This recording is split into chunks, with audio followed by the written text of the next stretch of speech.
இருந்தார்கள். அவர்கள் நபி ஸல்லல்லாஹு அலைஹி வஸல்லம் அவர்களை வரவேற்று அவர்களின் நன்மைக்காக துஆ செய்தார்கள்.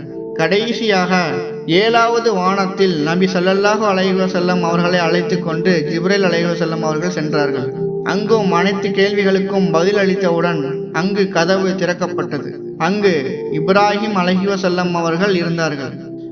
அவர்கள் அல் பைத்துல் மஹ்மூர் எனும் வானவர்கள் அதிகம் சஞ்சரிக்கும் இறை இல்லத்தில் தமது முதுகை சாய்த்து அமர்ந்து கொண்டிருந்தார்கள். அந்த இறை இல்லத்தில் ஒவ்வொரு நாளும் 70,000 வானவர்கள் இறைவனை வணங்கச் செல்வார்கள். அவர்கள் மறுபடியும் அங்கு நுழைவதில்லை.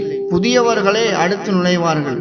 பிறகு வான் எல்லையில் உள்ள இலந்தை மரமான சிதறத்துல் முன்தஹா என்னும் இடத்தில் நபி ஸல்லல்லாஹு அலைஹி வஸல்லம் அவர்களை ஜிப்ரீல் அலைஹிஸ்ஸலாம் அவர்கள் அழைத்துச் சென்றார்கள்.